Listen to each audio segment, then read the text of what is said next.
Ronda Rousey's MMA card has added a banger to the card in Nate Diaz versus Mike Perry. We all know UFC legend Nate Diaz for his many great fights, for a lot of his antics outside the cage, for his patented Stockton style, the Stockton slap, all these different memorable things. We know Mike Perry as well for some of those, but mostly his bare knuckle boxing. But he's a name too. Both of these guys coming together in the octagon would be great. I obviously think Nate Diaz will win here. Mike Perry, I think, is one of the toughest fighters in the fight game currently. Not just because of uh, the way he speaks and how he carries himself outside the cage, but his accolades in the world of bare knuckle boxing. You know, he's so tough.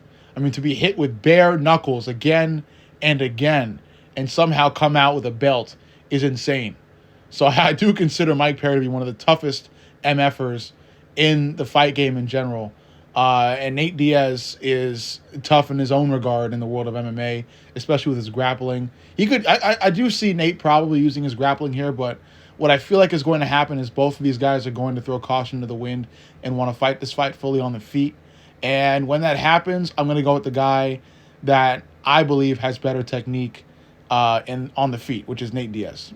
Credit to Mike Perry. Again, he's really tough, but I don't see him.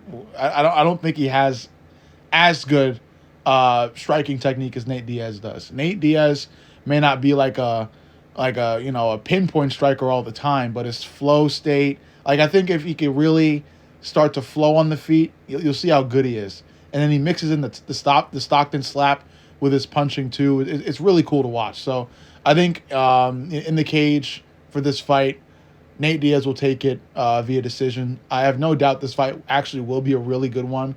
I feel like both of these guys are just so incredibly tough and durable that they'll be able to stand and bang for the full 5 rounds. And after the fight, I see Nate Diaz coming out with a safe decision win after outstriking Mike Perry by a considerable amount. Again, credit to Mike Perry though. He's gonna come for a fight. He's gonna fight back. I just don't think he's gonna fight back as precise as Nate Diaz will. And if Nate wants to bring it to the ground, he can easily end it there as well. So it's whatever Nate Diaz wants to do, in my opinion. Mike Perry, it's the fight game. Anything could happen. Mike Perry could somehow knock Nate out, but that's borderline impossible. So give me Nate Diaz via decision win in this interesting Netflix card that Ronda Rousey is somehow headlining. Overall, let me know what you think.